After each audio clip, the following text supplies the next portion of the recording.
उसके पश्चात उन्होंने अपने आम बोलचाल की भाषा में दोहा में समाज को दोहा के माध्यम से जागृत किया। जो भी ऊंच नीच समाज में फैली हुई थी उससे लोगों को अवगत कराया, जो लोग भेदभाव से रहे थे। इसीलिए जिन लोगों को यह व्यवस्था पसंद नहीं आई उन लोगों ने हमेशा ही इनका विरोध किया। उस समय दिल्ली सल्तनत यानी मुगल साम्राज्य था और हमारे देश में उस समय मुगल राजाओं का शासन था।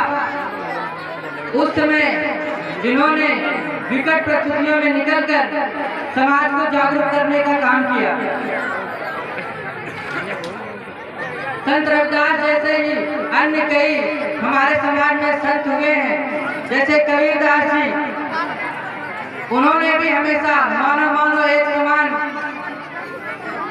के थीम पर ही काम किया और लोगों को जागरूक किया।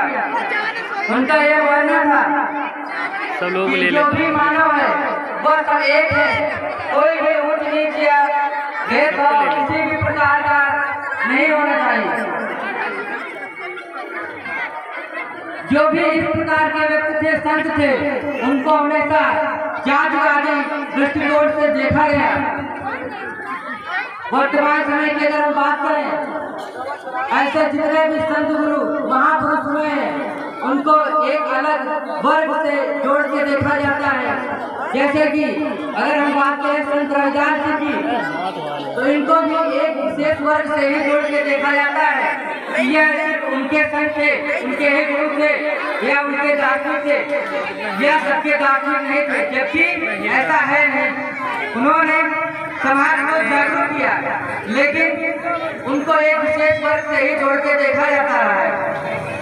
ठीक उसी प्रकार अगर हम बाबा साहब की बात करें तो उनको भी हमेशा से ही एक विशेष वर्ग से ही जोड़कर देखा जाता रहा है कि उन्होंने सिर्फ दलितों के लिए ही काम किया, जो कि एक मिथक है, ऐसा कुछ नहीं है। उन्होंने जितने भी नियम कानून बनाए वह सबके सब सभी जातिगत लोगों के लिए रहे हैं, जिसमें सबका फायदा हो सके। उन्होंने जितने भी महिलाओं नारी जाति के लिए जितने भी नियम कानून बनाए वह सभी पे लागू होते हैं, न कि सिर्फ एक विशेष वर्ग के लिए। लेकिन वर्तमान परिस्थितियों में उनको एक अलग वर्ग से ही जोड़ के देखा जाता है। तो हमें यह समझने की जरूरत है कि अपनी सोच को बदलें और यह समझें कि जैसे इनको एक विशेष वर्ग से जोड़ के देखा जा रहा है वो पूर्णतः गलत है। ये हमारे तो दार्शनिक रहे ही हैं, बल्कि समाज में जितने भी वर्ग हैं सबके भी दार्शनिक हैं। मैं अब कार्यक्रम की ओर बढ़ता हूँ। आज भीम बस्ती में संत रविदास जी की जयंती मनाई जा रही है।